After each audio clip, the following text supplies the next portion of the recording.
I posted a video of a young lady that was talking about the gap between men and women in this country, and the effect that is still there of a male dominated world, right? And she talks about how women make up 50% of the population of this country, and how they don't make up 50% of all of the various leadership roles in this country, as an example.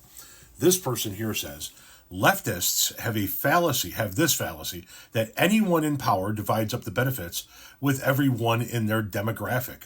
Just because a man is in power doesn't mean all men are in power. Nobody said all men were in power. She didn't say all men were in power. She said there's a disproportionate number of men in power given the demographics of this country. The demographics of this country are not 75% men, 25% women. It's 50-50. Actually, it's more like maybe 51, 52% women, I believe, at this point in time.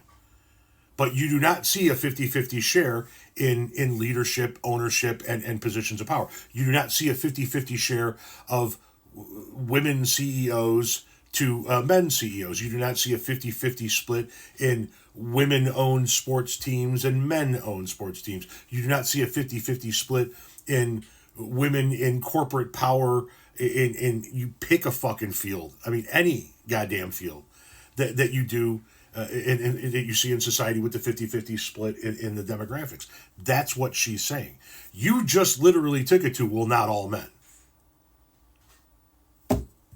Right, not all men are in power. But the chances of a man being able to ascend to a position of power and a woman being able to ascend to a position of power are different in the United States of America today. And here's where the conservative men are going to come into the comment section and go, everybody has equal opportunity. We are getting to a point where people have equal opportunity, but no, we still don't have truly equal opportunities.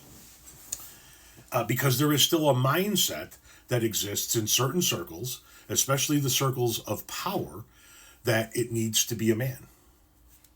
It needs to be a man. Now, that's not true, obviously.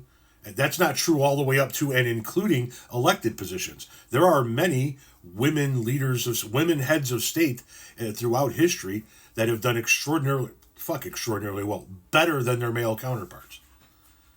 But what we've seen here in this country in the last 3 election cycles is that 2 extremely qualified women can lose to quite possibly the most unqualified man humanly possible, because this country isn't ready to see a woman be president. This country isn't ready to see a woman sit in the White House. That's what she's talking about. She didn't say all men have power. Clearly they don't. I'm some fucking guy sitting in a fucking little bitty ranch starter home out in the suburbs of Chicago. I don't have any power, and I'm a man. Not all men. Good luck, men.